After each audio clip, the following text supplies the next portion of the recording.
kwa namna na rohoni tuko hai. Mwambie mwenzako hai. Uko hai kwa ajili ya Kristo. Uko hai kwa ajili ya Kristo. Asubuhi ya leo ni asubuhi ya baraka sana. Ni asubuhi iliyojaa nguvu za Mungu. Tangu tulipoanza kusikia maneno ya Mungu yanayosema kwa habari ya kuumizwa moyo. Lakini pia asubuhi ya leo tumekwenda kusikia mahubiri ya kwaya. Unajua nilipokuwa nimekaa, nilikuwa sikai tu na kucheza.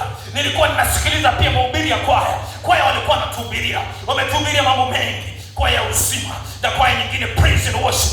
Wametuambia mambo mengi. Basi na mimi nataka kusema, mimi siko kinyume nao. Ninaunganisha nguvu yangu ili kuendeleza ujumbe. Unajua Mungu hajipingi. Neno lake linakubaliana. Na yote yanayokubaliana na neno la Mungu, huyo ataweza kupata uzima. Sema amina.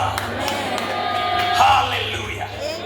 Asubuhi ya leo kazi yangu kubwa ninayo kusema na wewe ni kwa habari ya moyo ulioambatana na Mungu. Moyo ulioambatana na Mungu ufanye sawa sawa. Tumefundishwa kwa habari ya siku ya leo kwa habari ya moyo ulioumizwa, na tumesikia mambo mengi kwa habari ya moyo ulioumizwa, lakini nataka kukumbusha mambo matatu.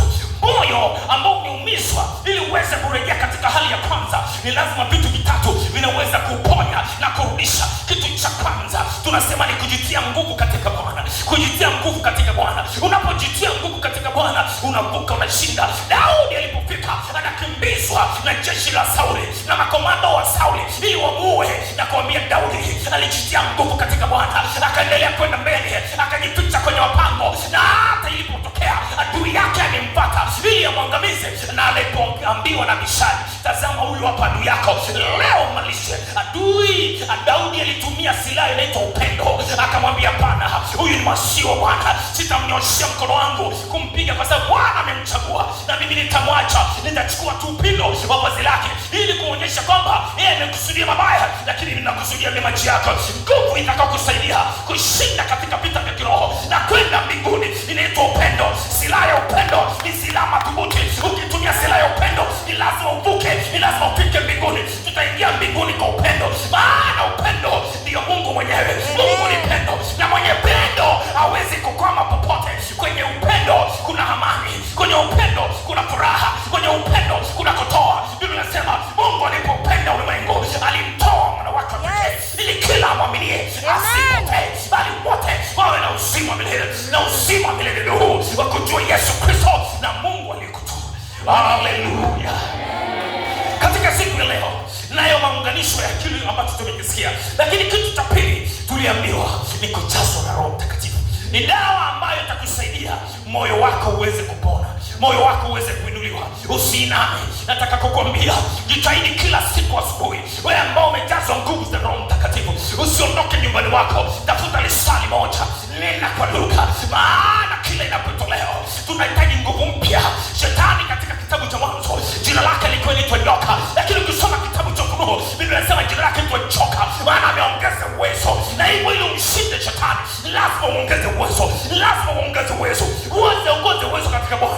Anasema katika Zaburi ya 62:11, mara moja amenena Mungu, na mara ya pili nasikia haya kwamba nguvu zina Mungu wetu. Mtakeni Bwana na nguvu zake, utafuteni uso wake. Hivyo katika kila siku tafuta uso wa Mungu ili uongeze nguvu zako. Nenda petrol station, refill your petrol, refill your spirit. Makwambia Roho Mtakatifu ndio mafuta, na mafuta hayo wale wanawake watano wenye wapumbavu walikosa taa kwenye mafuta yao, lakini wale wanawake watano wenye busara walijizaza taa zao mafuta, wakamngojea bwana harusi. Na mafuta si kitu kingine, mafuta ni Roho Mtakatifu. Na Roho Mtakatifu akiwa ndani ya muamini kwa kujaa, kwa vipimo vya kujaa, kama Ezekiel anavyosema, kwa kipimo cha viwiko vya miguu, kwa kipimo cha magotini, kwa kipimo cha kiunoni, kwa kipimo cha maji yasiyoweza kuvukika.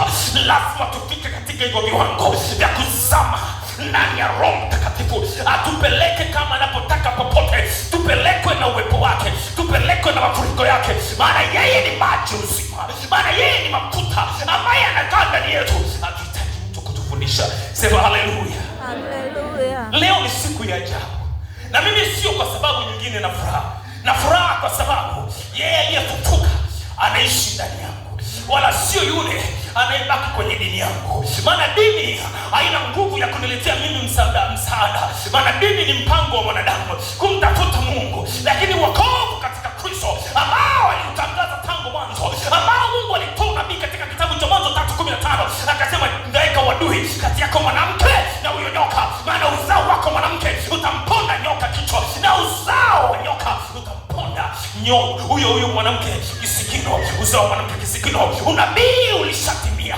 Nani ambaye ni nyoka? Nyoka ni Shetani. Aliruhusiwa kumponda mwana wa damu Yesu juu ya msalaba, akijua ameshinda. Kumbe na amempa ushindi, maana baada ya kifo chake, kwa kupigwa kwake sisi tumepona, kwa kupigwa kwake sisi tuna furaha, kwa kupigwa kwake sisi tunaendelea mbele, kwa kupigwa kwake lilishitwa matajiri, kwa kupigwa kwake ni ili tuendelee kuwa juu na juu zaidi. Sema haleluya.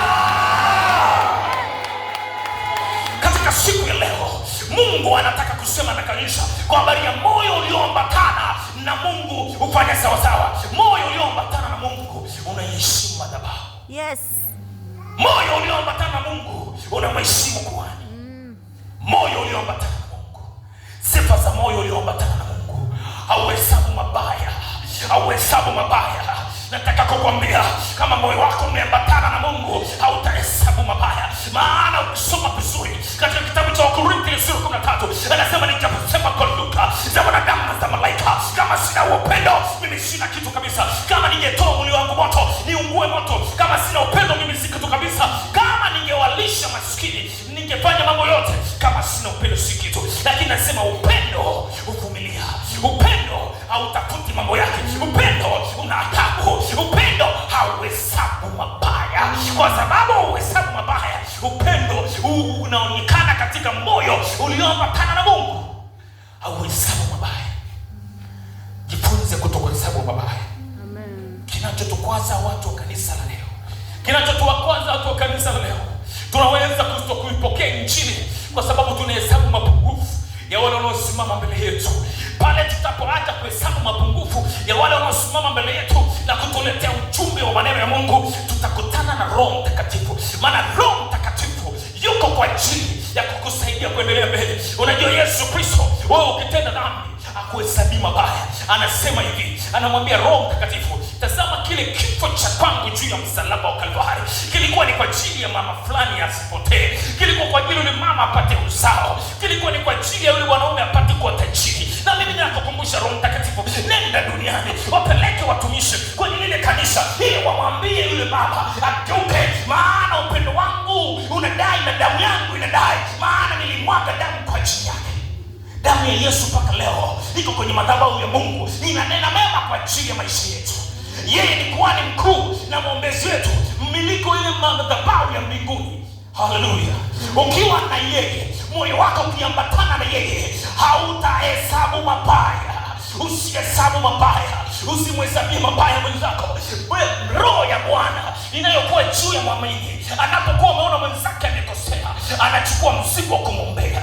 Anapomwombea mwenzake, Roho Mtakatifu atamwambia umefanya vyema, nenda kamwambia sasa aache dhambi yake na kosa lake. Lakini moyo ambao hujaambatana na Bwana, atapomwona mwenzake anafanya makosa, anaanza kushangilia, anaondoka anamwambia na jirani yake, nilikwambia ujamaa tena mbali. Unaona sasa anakuelekea, unaona sasa ameshakosea. Nataka kukwambia haumsaidii, maana sisi ni mwili wa Kristo. Wewe ni mwili wa Kristo na mimi ni mwili wa Kristo. Wewe ni mkono na mimi ni mguu. Hauwezi mguu kaumia alafu mkono ukashangilia, maana mwili unafanya kazi pamoja. Wanafunzi wataelewa ukisoma kwenye biology, kwenye ile topic inaitwa coordination. Nataka kuambia mwili unafanya kazi pamoja. Central nervous system inaruhusu kichoma na kitu kwenye kidole, utasikia mwili umepata maumivu, una mwili moto unapata kusimka. Ndivyo ilivyo na mwili wa Kristo ambao ni kanisa lilivyo. Mwenzetu mmoja akipata shida, hatutamhesabia mabaya, tutahuzunika pamoja naye, tutalia pamoja naye, tutamwombea, tutamrudisha kwenye njia. Hiyo ndio moyo ulioambatana na Mungu, na huko ndiko kufufuka pamoja na Kristo. Sema haleluya. Lakini jambo jingine, hautafuti mambo yake. Hautafuti mambo yake. Nataka kukwambia moyo ulioambatana na Mungu utafuti mambo yake. Hautafuti mambo yake.